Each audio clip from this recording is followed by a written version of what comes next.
Hello everyone, तो स्वागत है आप सभी का मेरे चैनल ओम पुत्री टैरेट में। और आज मैं रीडिंग लेकर आई हूँ कि कन्या राशि वालों के लिए फरवरी 2026 कैसा जाएगा। तो अगर आपका ज़ोडिएक साइन वर्गो है, मतलब मून साइन से भी आप इसे देख सकते हैं। मतलब मून साइन अगर आपका वर्गो है, या सन साइन आपका वर्गो है, या एसेंडेंट आपका वर्गो है, तो भी आप इस रीडिंग को देख सकते हैं। तो चलिए शुरू करते हैं, देखते हैं कि फरवरी मंथ में आपके लिए क्या मैसेजेस है, क्या गाइडेंस है, आपको क्या करना चाहिए और क्या होने वाला है फरवरी मंथ में आपके साथ। कन्या राशि वालों के लिए फरवरी 2026 कैसा जाएगा, प्लीज़ यूनिवर्स गाइड करें। High priestess, 5 of wands, knight of swords, okay, ace of wand. आप लोगों की अंदर ही अंदर कुछ ना कुछ बैटल चल रही है। मतलब बाहर तो जो हो रहा है वो हो रहा है, जो भी कन्फ्यूजन है या चैलेंजेस है लाइफ के, लेकिन बाहर की भागदौड़ से ज़्यादा आप अंदर से कंफ्यूज हो रहे हो, या फिर ये बोल सकते हो कि अंदर से कहीं ना कहीं अपनी इंट्यूशन की नहीं सुन पा रहे आप। इंट्यूशन आपकी बोल रही है, आवाज़ दे रही है आपको कि मेरी सुनो, लेकिन आप इतना ज़्यादा भागदौड़ में वो हो गए हो ना, क्या कहते हैं, पैनिक हो रहे हो कि आप उसकी आवाज़ ही नहीं सुन रहे। आपको अपने थर्ड आई चक्रा पे काम करने की बहुत ज़रूरत है, ठीक है। यहाँ भी क्योंकि हाई प्रिस्टेस का कार्ड है एक, और यहाँ भी एस ऑफ वॉन्ड में थोड़ा सा एनर्जी आ रही है, ठीक है। अपॉर्चुनिटी के लिए आप इतना ज़्यादा भाग रहे हो कि मुझे कुछ नया मिल जाए, मुझे कुछ अपॉर्चुनिटी मिल जाए, मुझे कुछ नया स्टार्ट करना है, मुझे कुछ आगे बढ़ना है, बस मुझे अभी कर ही दिखाना है। मतलब ये कह रहे हैं कार्ड्स आपको कि थोड़ा सा स्लो डाउन हो जाओ, थोड़ा सा अपने मन की सुनो, क्योंकि आप जितना ज़्यादा पैनिक होंगे और जितना ज़्यादा आप स्पीड पकड़ोगे कि अरे करना है करना है करना है, तो उतना ही ज़्यादा कन्फ्यूजन होगा और उतना ही ज़्यादा आप गलत फैसले ले लोगे। इससे अच्छा है कि थोड़ा शांत रहिए, बैठिए एक जगह और सोचिए कि मुझे करना क्या है, एक्चुअली मैं चाहता क्या हूँ या चाहती क्या हूँ, मुझे किस चीज़ में अपनी एनर्जी पुट करनी चाहिए और किस में नहीं करना चाहिए, है ना। कभी कभी क्या होता है कि कुछ सवाल लोगों के जवाब हमें बाहर नहीं अंदर मिलते हैं, तो आप बाहर उन जवाबों को ढूंढना बंद करो या देखना बंद करो, आंख बंद करो और अपने अंदर देखो।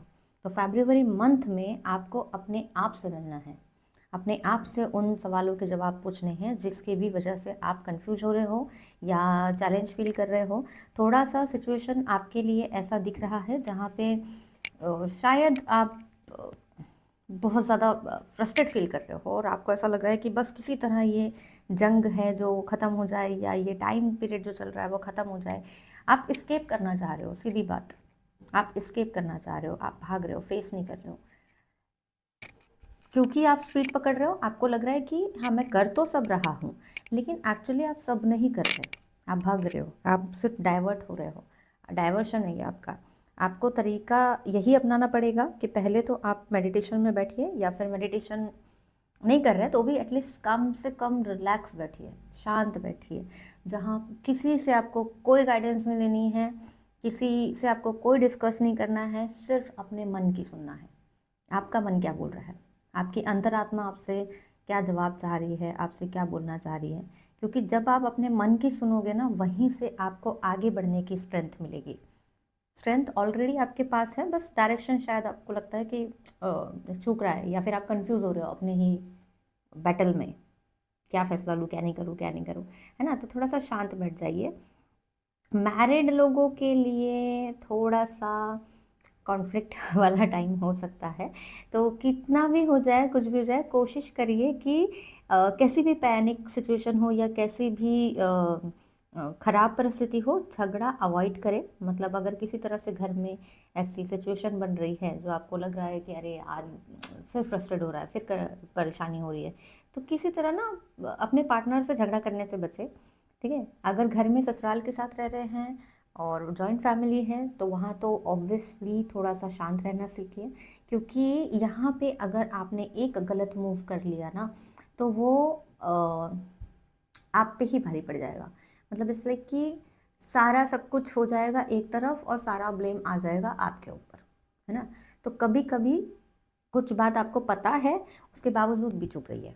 ठीक है, मुझे पता है लेकिन मैं शांत रहूँगा, मुझे पढ़ना ही नहीं इनके बीच में, है ना, वैसी वाली एनर्जी में आ जाइए। ठीक है।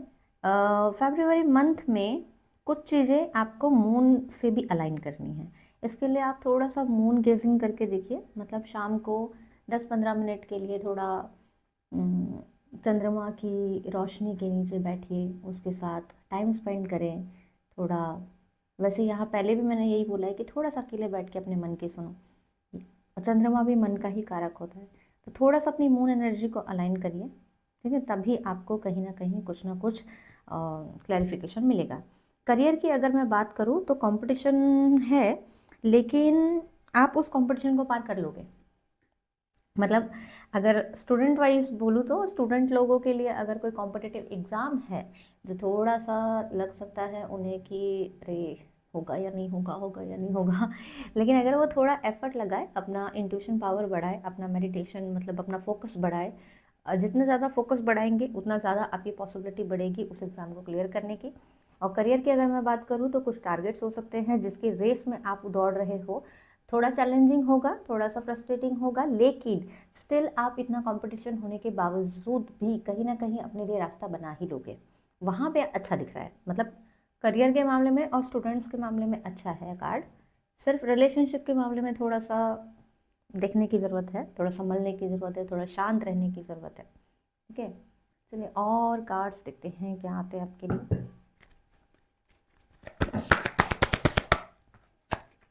हेल्थ के लिए मैं बोलूँगी कि थोड़ा सा ना बॉडी को भी रेस्ट दीजिए, आराम करिए, और जितना हो सके ना डिबेट वाली सिचुएशन से बचे। चाहे वो आपकी फैमिली में हो, चाहे वो आपके फ्रेंड्स के साथ हो, चाहे वो आपके रिलेशनशिप में पार्टनर हो, किसी के भी साथ डिबेट करने से बचिए, है ना। अगर वो बोल रहा है हाथी उड़ता है तो बोलना हाँ उड़ता है, ठीक है मतलब किसी भी तरह से आपको अपने आप को प्रूफ करने में नहीं लग जाना है, आपको अपनी एनर्जी को बचाना है बस, किसी भी तरह, भले ही वो शांत रह के बचा पाओ या जो भी डिसीजन आपको लेना है वो थोड़ा सा सोचिए, और क्या डिसीजन लेना है उस तरीके से आगे बढ़िए। ठीक है, करियर वाइज तो वैसे भी मैंने बता दिया है कि बहुत अच्छा है, अपॉर्चुनिटी आप खुद क्रिएट कर लोगे। रिलेशनशिप वालों को थोड़ा सा केयरफुल रहना है। और क्या है message, light, the fairy queen of light comes to shed love and light onto your current situation and to remind you that light can penetrate the darkness. Okay, तो देखा जाए तो कहीं ना कहीं यहाँ फिर से वही बात आ रही है कि जो भी आपकी ज़िंदगी में अंधकार है उसको एक हल्की सी रोशनी की किरण भी पूरी तरह मिटा सकती है। आपको ज़रूरत है सिर्फ उस एक रोशनी के किरण की, उस होप की, उस ज़रूरत की कि जो आपकी सिचुएशन में आए और वो आपको क्लैरिटी दे। और देखिए बाहर आप रोशनी ढूंढने जाओगे तो आपको नहीं मिलेगी, इसलिए मैं बार बार बोल रही हूँ वो रोशनी अपने अंदर की, अपने भीतर की जगाइए। ये रोशनी देखिए उसके इंट्यूशन से, इसके थर्ड आई से निकल रही है। यहाँ ये मून का कारक है, मतलब जब आपको कहीं रास्ता ना दिखाई दे ना तो वो लाइट बाहर ढूंढने की जगह आप अंदर ढूंढिए, अपने अंदर की चेतना को जगाइए, आपको सारे जवाब मिल जाएंगे। ठीक है, लुक इन अ बुक, तो अगर आप चाहें तो बुक में भी देख सकते हैं। बुक में देखिए कि आपके लिए क्या मैसेजेस आ रहे हैं।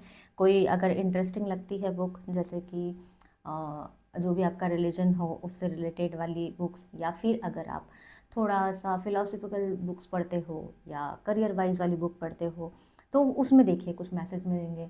नॉवेल्स पढ़ते हो तो उसमें भी कहीं ना कहीं मैसेज मिल सकता है, ऐसा नहीं है। लेकिन बात यह है कि इसको इतना ही सीमित नहीं रखना है आपने। ऐसा नहीं सोचना है कि बुक में देखना है मतलब बुक में ही देखना है। आपको यूनिवर्सल साइन कहीं ना कहीं से किसी ना किसी और रूप से भी मिल सकता है। जैसे आजकल रील का ज़माना है तो हो सकता है कि कुछ गाइडफुल और मोटिवेशनल रील आपको दिख जाए, जिसकी वजह से आपको वो हिट कर जाए, आपको जो सवाल था मन में कि एग्जैक्टली आपकी सिचुएशन क्या है वैसी वाली आपको जवाब मिले, है ना। तो किसी भी तरह से आपको यूनिवर्सल साइन की तरफ ध्यान देना है। क्योंकि वहाँ आपको अपना थोड़ा सा रास्ता मिल सकता है।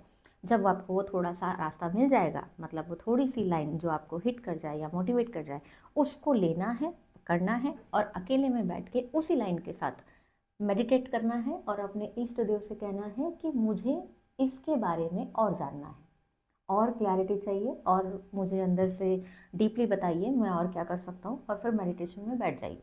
ठीक है, फिर आपको जवाब ज़रूर मिलेंगे। चलिए साईं बाबा कार्ड से एक और देख लेते हैं। एक कार्ड लूँगी कि क्या गाइडेंस है आपके लिए ना, कन्या राशि वालों के लिए फरवरी में क्या गाइडेंस है।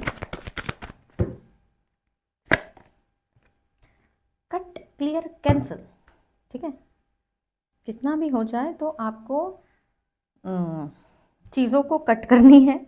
जो चीज़ें ख़राब लग रही है उन्हें क्लियर कर दो। ठीक है, जो चीज़ आपको अच्छी नहीं लग रही, प्लान्स अगर कोई ऐसे हैं जो आपके बॉडी को रेस्ट नहीं दे रहे, जैसे कि मान लीजिए आप काम कर रहे हो, कोई बोल रहा है कि यहाँ चलना है वहाँ चलना है, अब आपकी बॉडी रेस्ट चाहती है, आपको कैंसिल करना है, आप कैंसिल कर दीजिए, कोई बात नहीं, आप अपने आप को दीजिए ना।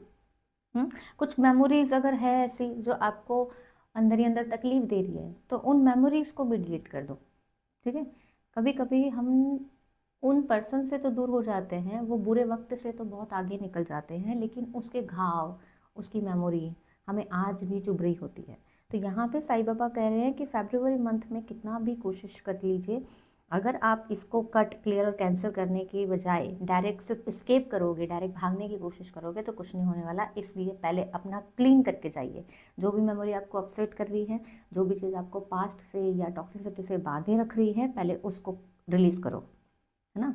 रिलीज़ करो पहले उसको, और फिर आगे बढ़ो। फिर आपकी जर्नी में कहीं ना कहीं मुझे लगता है कि ये जब आप प्रोसेस कर लोगे ना, तो इसके बाद ही लाइट आ जाएगी आपकी लाइफ में। होता ना कि कुछ नया आने के लिए पहले जो पिछला है उसको क्लियर करो। जब जगह बनेगी तभी तो कुछ नया आपकी लाइफ में एंटर हो पाएगा ना। तो वो नया आने दीजिए, वो लाइट आने दीजिए, और वो जगह बनाइए। ठीक है, तो कन्या राशि वालों, ये थी आप लोगों के लिए फरवरी 2026 की रीडिंग। आई होप आप सभी को पसंद आई हो, और प्लीज़ कमेंट में आई क्लेम दिस रीडिंग ज़रूर लिखें, और चैनल को सब्सक्राइब ज़रूर करें, ताकि मैं आगे भी ऐसी वीडियो लाती रहूं और आप तक ये वीडियो पहुंचती रहे। Thank you, bye bye.